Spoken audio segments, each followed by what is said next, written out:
remember we met, I could tell by your smile. You hadn't been with a good girl like me in a while. Yeah, you were impressed, couldn't leave me alone.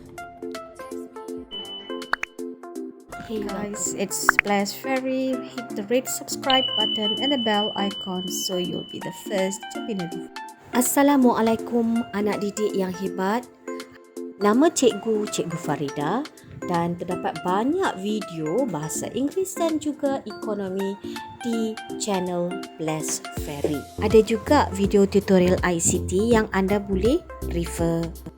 Juga ada masuk pertandingan video peringkat negeri dan juga kebangsaan. Baik, hari ini kita akan belajar ekonomi. Tapi cikgu nak tanya, seronok ke belajar ekonomi?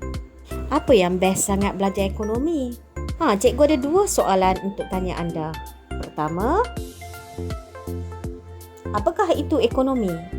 Nanti cikgu akan explain. Dan soalan kedua, banyakkah kena ingat fakta? Sebenarnya ramai pelajar yang salah anggap subjek ekonomi ini adalah subjek menghafal. Tetapi ramai yang tidak sedar subjek ini memerlukan anda untuk faham konsep. Once dah faham konsep, senanglah anda untuk menjawab soalan yang ditanya dalam peperiksaan. Tak kiralah apa subjek yang anda belajar, paling penting anda perlu fokus. Anda perlu mencari cara yang lebih kreatif untuk memahami subjek yang anda belajar dan letakkan goal dan fokus agar pengajaran dan pembelajaran yang anda lalui lebih seronok. Jangan lupa untuk hormati guru anda dan sentiasa jaga adab belajar supaya ilmu anda diberkati. Baiklah, cikgu akan terangkan ada beberapa pendekatan yang cikgu gunakan agar anda lebih fokus dan dapat mengikuti video cikgu sehingga akhir. Ada 8 pendekatan yang cikgu gunakan. Pertama, cikgu akan terangkan isi kandungan, kemudian diikuti dengan kata kunci, kemudian cikgu akan share dengan anda soalan-soalan berkaitan. Begitu juga dengan situasi, nota-nota, cara ingat dan jangan lupa ada pop quiz. Sebenarnya dalam bab tingkatan 4 silibus baru, kita hanya ada 4 bab utama. Jom kita lihat apa bab-bab tersebut. Seperti anda lihat dalam gambar ini, cikgu ada beri clue apakah bab-bab tersebut. Pertama, semestinya ia berkaitan dengan kewangan dan mungkin urusan jual beli ataupun pengeluaran. Oh ya, satu lagi peringatan. Sepanjang video yang cikgu buat ni akan ada bahasa-bahasa yang akan cikgu gunakan. Mungkin kadang-kadang cikgu guna bahasa Inggeris, kadang-kadang cikgu guna BM dan kadang-kadang cikgu guna logat Penang. So, janganlah sesekali menggunakan ayat tersebut di dalam karangan BM atau BI anda. Fokus cikgu dalam video ini adalah untuk memberi anda kefahaman. Paling penting anda faham. Approach cikgu ialah cara santai dan cikgu tak nak formal sangat. Okey? Jom kita ke bab yang terdapat dalam tingkatan 4. Okey.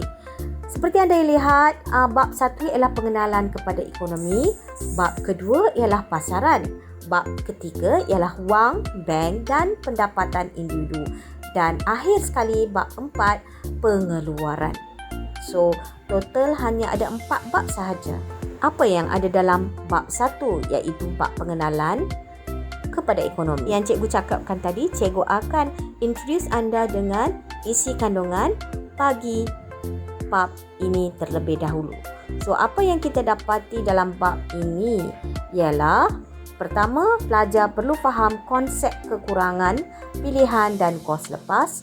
Dan kedua, sistem ekonomi dan penyelesaian masalah asas ekonomi. Ada 2 subtopik yang perlu anda tahu.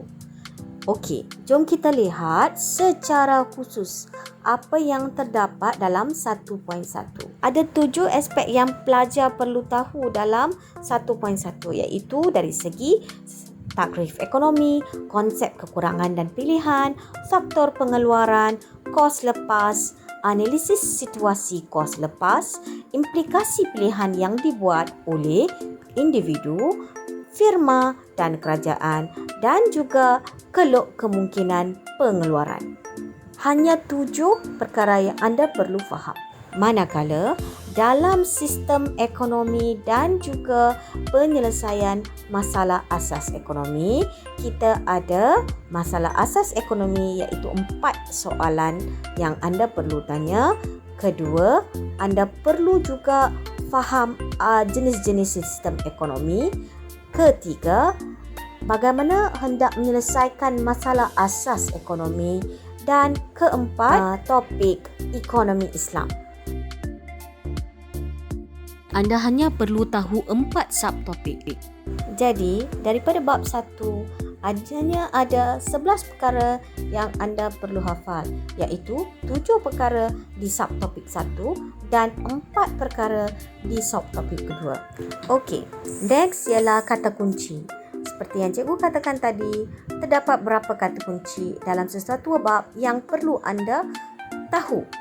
Dalam bab ini, kita ada pertama, ekonomi, kedua, kekurangan, ketiga, pilihan, keempat, kos lepas, kelima, faktor pengeluaran, keenam, masalah asas ekonomi, ketujuh, keluk kemungkinan pengeluaran atau dikenali sebagai KKP, dan ke-8, mekanisme pasaran. Seperti yang cikgu nyatakan tadi, pendekatan cikgu akan mempunyai 8 approach yang berbeza. Dalam video kali ini, cikgu telah masukkan isi kandungan secara am, isi kandungan secara khusus, ketiga, kata kunci, dan cikgu akan share dengan anda jenis-jenis soalan yang akan ditanya di dalam exam.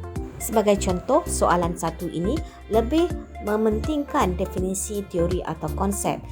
Oleh hal yang demikian, soalan seperti jelaskan maksud definisi berikut. Contoh, ekonomi, KKP, kos lepas, apakah yang dimaksudkan dengan kekurangan dan pilihan. Baiklah, soalan kedua. Dalam soalan kedua, gambar raja akan diberikan dan berdasarkan gambar raja ini, soalan akan dimulakan dengan ayat sebegini. Gambar berikut menunjukkan faktor pengeluaran. Terangkan 4 ciri faktor pengeluaran, dan kedua,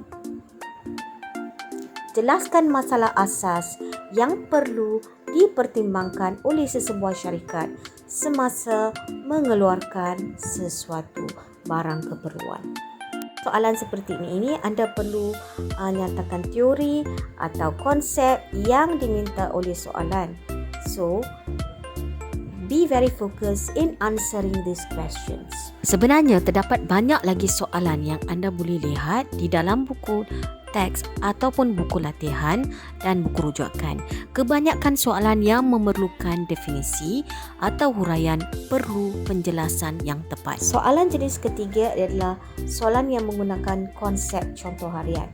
Sebagai contoh, terangkan 2 sumber yang diperlukan untuk mengeluarkan serbuk kari adabi. Kalau anda dapat kaitkan dengan apa yang anda pelajari dengan kehidupan seharian, itu lebih baik. Soalan seterusnya ialah soalan yang berdasarkan diagram. Apakah maksud keluk kemungkinan pengeluaran? Dan soalan kedua ialah nyatakan 4 andaian untuk analisis keluk kemungkinan pengeluaran. Terdapat banyak lagi soalan diagram yang akan ditanya di dalam subjek ini. Jadi, pemahaman sangat penting. Soalan seterusnya ialah soalan 5, iaitu soalan kibat atau soalan menilai. Dalam soalan ini, ia perlukan anda untuk menyatakan pendapat anda dicampur dengan teori yang telah anda pelajari. Sebagai contoh, mengapakah kerajaan campur tangan dalam sistem ekonomi campuran? Nyatakan pendapat anda.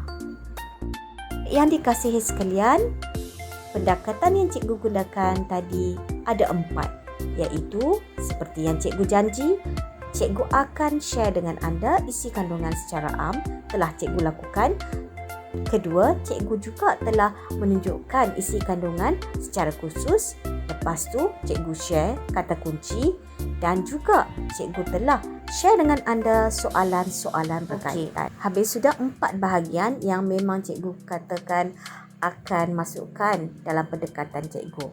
bagi situasi iaitu melalui lakonan atau dialog, nota-nota, cara ingat dan jangan lupa pop quiz akan cikgu masukkan dalam PDP yang akan datang.